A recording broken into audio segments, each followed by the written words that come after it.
My task is to talk about going beyond the obvious renal insufficiency patients, and I will share some of the data.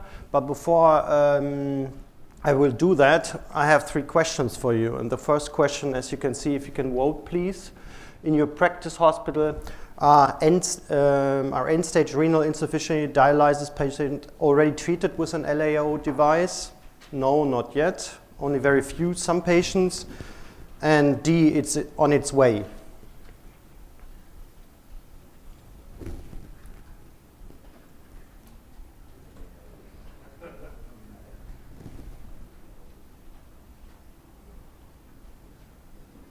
Okay, the majority says no. Let's see why. So next slide. Do you consider the patient group a viable group of patients? A, yes, there's a clinical need. B, yes, there's a clinical need. I clearly see an opportunity to work with the nephrologist. C, no, not yet. Not enough evidence. And D, not enough evidence for the nephrologist.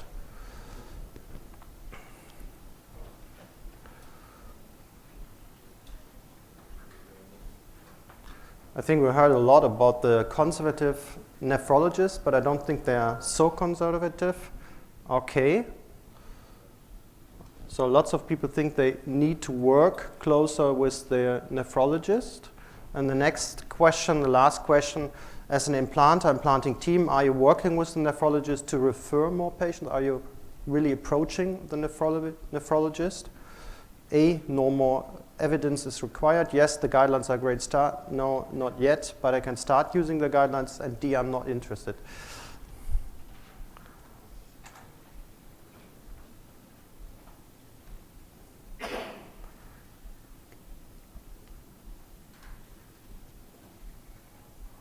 Okay, we see that we do have some guidelines, and I will refer to the guidelines as well. And now I'd like to share some of the data, but before I start to show you our data, I will remind you that renal insufficiency classification is driven by the glomerular filtration rate, and as you can see, that moderate starts below 45, and severe reduced kidney function is below 30, and below 15 or hemodialysis end-stage renal insufficiency. And we all know that the glomerular filtration rate is directly linked to the thromboembolic risk. You can see that from these simple figures which show the lower the glomerular filtration rate, the higher the thromboembolic risk for the patient. And the next question is, obviously, if you have an increased thromboembolic risk, do you have a link between renal function and the risk of bleeding? And this work was done and published by Dr. Lipp, and it's a comparative validation of a novel risk score for predicting bleeding risk. And he looked in the patients of a cohort which had bleeding events and tried to figure out certain bleeding risk. And as you can see, age and SHOT score, obviously, and renal function was strongly linked. And the question is really, if you do a multivariate analysis, does that hold true? And you can see that on a multivariate analysis, that renal function is closely correlated to the risk of bleeding. So the patients with renal dysfunction do have an increased thromboembolic risk, and on the other hand, they have an increased risk of bleeding.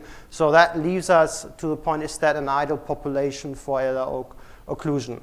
Coming back to the SHOT-VAS score, as was pointed out by Dr. Diener today, because there's a strong covariate with age, renal function itself, it's not a multivariate variable which was justified to put in the SHOT-VAS score.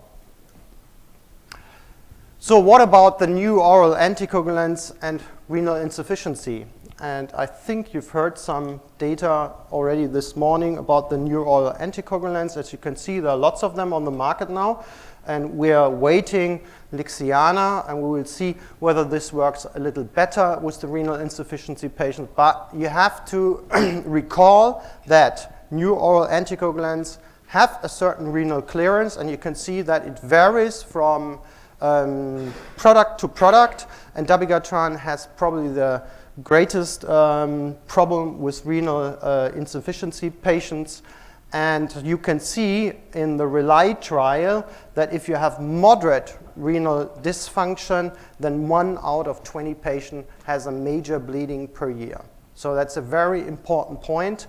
And if you go to the IVU of dabigatran, you will find that you need to be very careful in patients with moderately decreased renal function. The same holds true, by the way, for rivaroxaban, where you can see that intracranial hemorrhage and major bleeding goes significantly up, as you can see, almost 5% in patients with moderately decreased renal impairment. So hence, neuro-oral anticoagulants are greatly contraindicated in severe renal insufficiency, and dose adjustments and closer surveillance is really recommended, which poses actually a lot of work for the treating physician to care for those patients.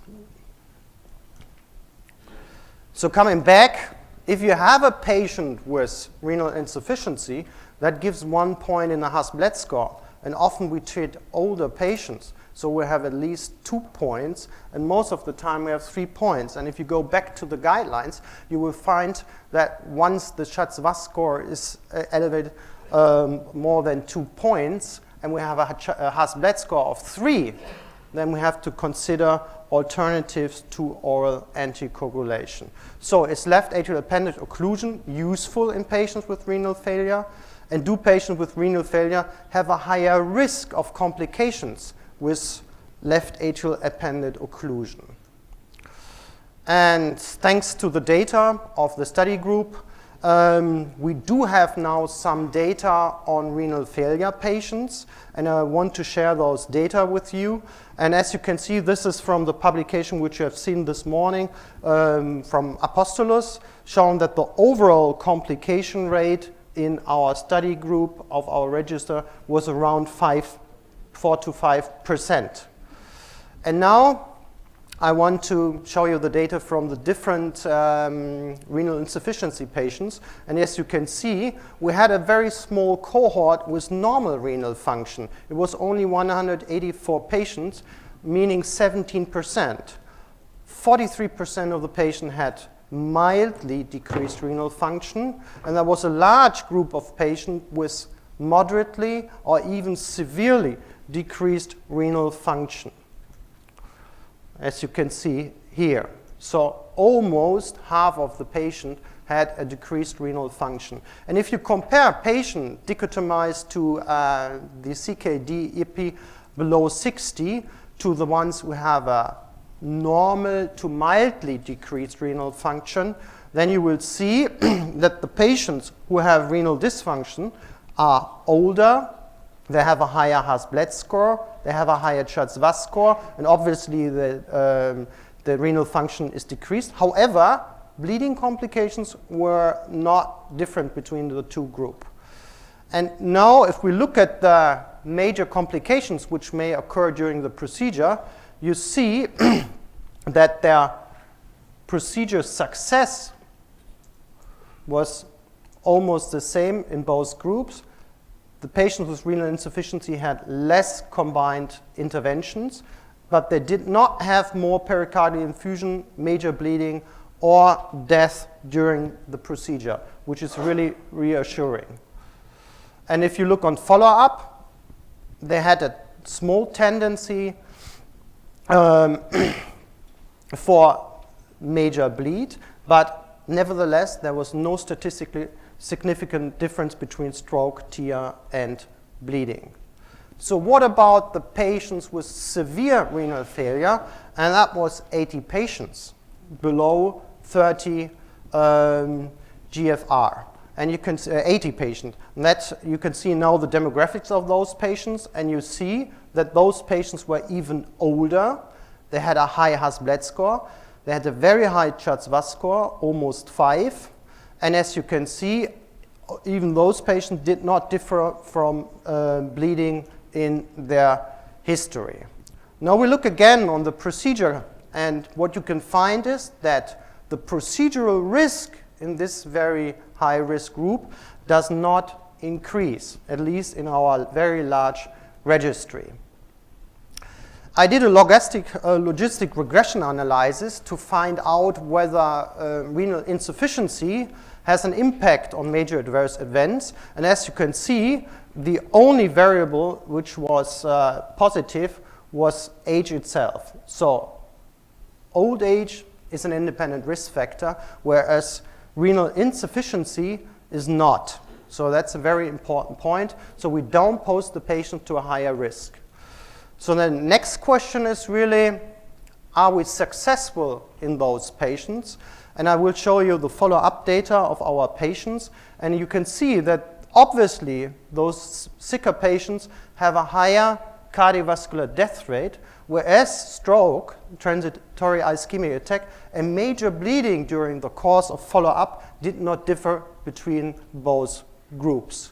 And you can estimate, obviously, the stroke risk in this group and compare it to the observed risk, and you see that there's a big difference coming down from 6.7% to 1.1% in those patients. So I like to summarize. Renal insufficiency increases the risk of stroke and the bleeding risk with oral anticoagulation. Severe renal insufficiency is a contraindication to novel oral anticoagulants. There is currently one study with apixaban ongoing. LAA occlusion in patients with severe renal insufficiency does not increase procedural complication rate, and LAA occlusion in patients with severe renal insufficiency is associated with a low rate of stroke on follow-up. So open your eyes and close ears if necessary. Okay.